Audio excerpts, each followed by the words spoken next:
Ветер, ветер, ты могуч, ты гоняешь стаи туч. Всем привет!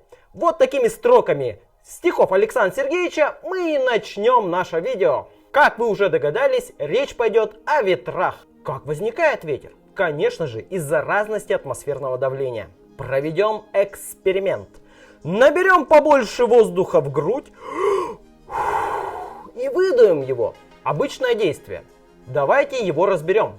Для того, чтобы воздух вышел из нас, наши мышцы сдавили грудную клетку, то есть увеличили давление. А если вы пользовались насосом, то делали то же самое.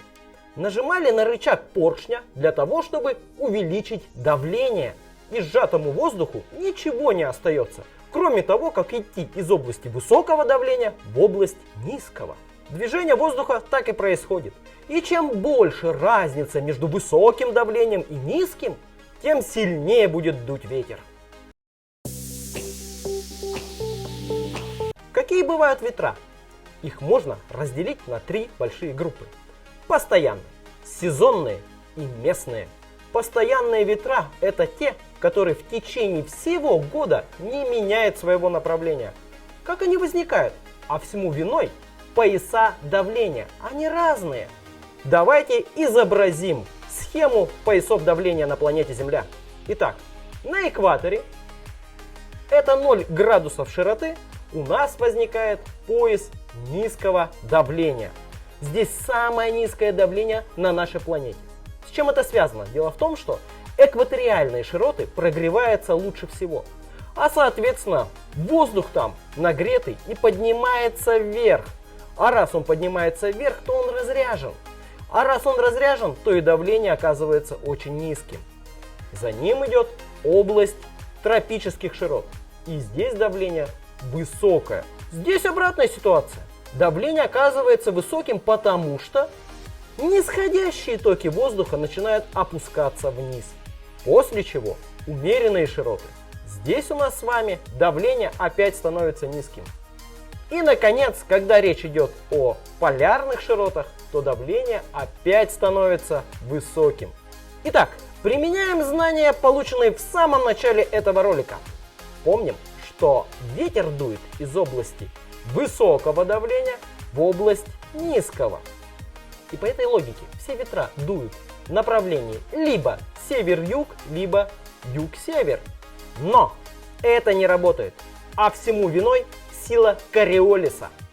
Ведь эта сила отклоняет траекторию движения воздуха в северном полушарии вправо, а в южном влево.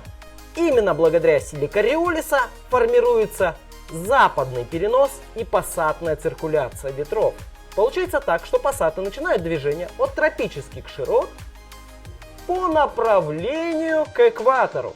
В результате вращения Земли наши пассаты дуют не прямо, формируется восточный перенос. Пассаты дуют с востока на запад. А если речь идет о умеренных широтах, то тут немножко другая тенденция. Смотрите, наши ветра начинают отклоняться и дуют уже с запада на восток. Таким образом формируется западный перенос. Второй тип ветров сезонные. Они меняют свое направление дважды в год. Самые значимые среди них, конечно же, это муссоны.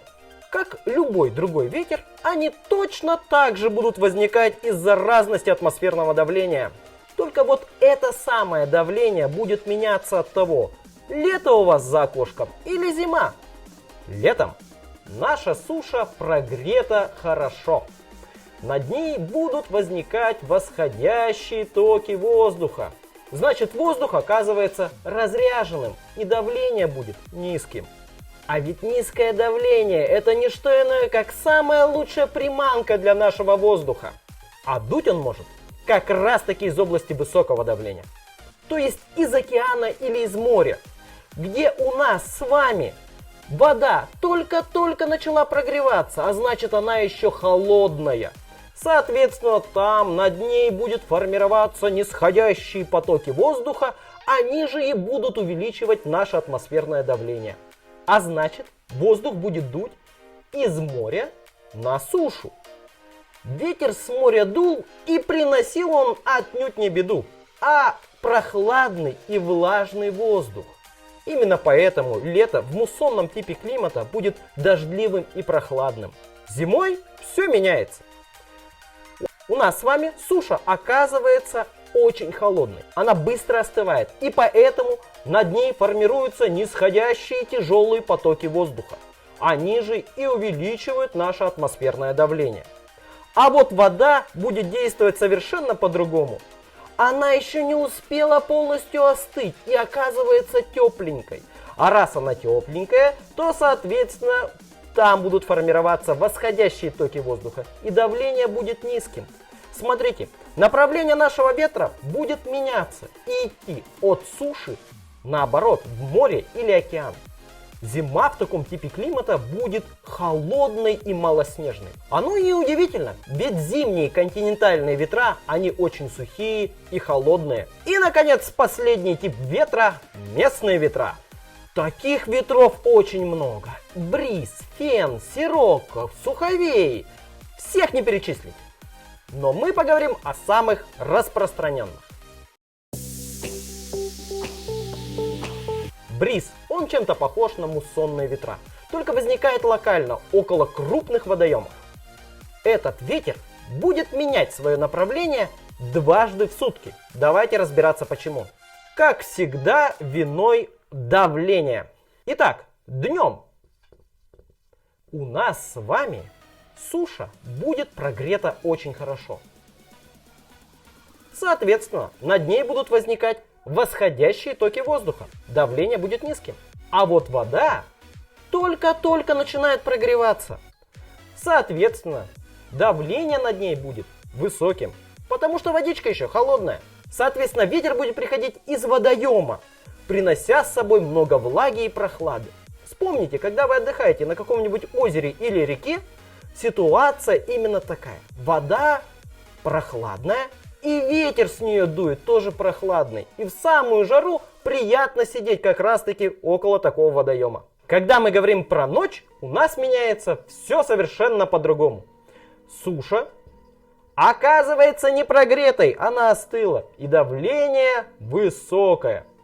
А вот вода не успевает остыть, и над ней формируются восходящие токи воздуха, давление будет низким. И ветер начинает дуть уже в обратном направлении.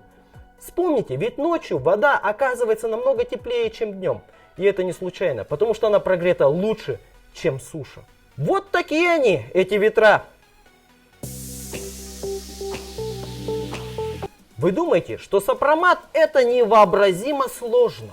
Пора менять об этом мнение. Скорее переходите на канал Цветкова Константина Александровича, доцента, кандидата технических наук, победителя Лиги лекторов и просто хорошего человека. На этом канале вы найдете уникальную подачу сложного материала. Каждую лекцию слушать одно удовольствие, даже если вы далеки от физики или математики.